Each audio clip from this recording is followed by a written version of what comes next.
Hello' guys, আসসালামু আলাইকুম। আজি এটা ৰঙালা ৰেচিপি লৈ আহিলোঁ আপোনালোকৰ মাজলৈ। চাই থাকিব আপোনালোকে ৰেচিপিটো কেনেকৈ বনাওঁ, কেনেকৈ ৰঙালাওখিনি সিজাই ল'লোঁ। সিজাই পেলাই ভালকৈ মিহি কৰি পিচি ল'লোঁ, খুন্দনা দি খুন্দি ল'লোঁ হ'ব বাৰু। খুন্দি পূৰা ভালকৈ সানি ল'লোঁ, সানি তাৰপিছত 1 কাপ ল'ব চাউলৰ গুড়া, 1 কাপ আটা দিছোঁ। চাউলৰ গুড়াখিনি অলপ গুটি গুটি আছে সেইকাৰণে অলপমান চালি ল'লোঁ চাউলৰ গুড়াখিনি। তাৰপিছত অলপমান গুড় দিলোঁ, গুড়খিনি অকণ লাডু অকণ ভালকৈ ভাঙি দিব লাগিব। অকণ চেনি পিচি দিলোঁ দেই, 2 চামুচ চেনি দিছোঁ, অলপ মিঠাটো কম হ'ব পাৰে ন। চেনিখিনি দি ভালকৈ সানি দিছোঁ। ভালকৈ সানি অকণমান আধা চামুচ বেকিং পাউডাৰ দিলোঁ দেই। বেকিং পাউডাৰ দিলে ভাল হ'ব, মুচমুচীয়া হ'ব, পিঠাটো খাবলৈ ভাল হয়।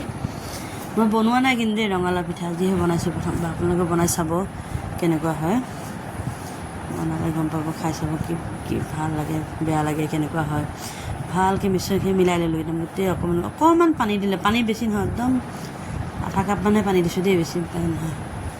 বেছিখিনি দি অকণমান ভালকৈ মিলাই পেলাই অলপমান ৰেষ্টত ৰাখি দিলে ভাল হয়।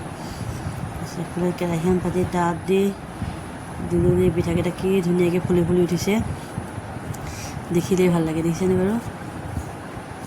দেখিছে, ফুলি উঠি আহিলে আৰু গেছটো অকণমান কমাই থ'ব, কমাই থ'লে ভাল। আৰু পিঠাবিলাক ভাজিলে লোহাৰ কেৰাহীত বনাব লাগে। লোহাৰ কেৰাহী হ'লে পিঠা একদম বহুত ধুনীয়া ফুলি উঠে। তাত আৰু কোনো অপশ্যনেই নাথাকে যে পিঠা নুফুলিব। কিছুমানৰ তেলৰ পিঠা নুফুলে বোলে ধুনীয়াকৈ।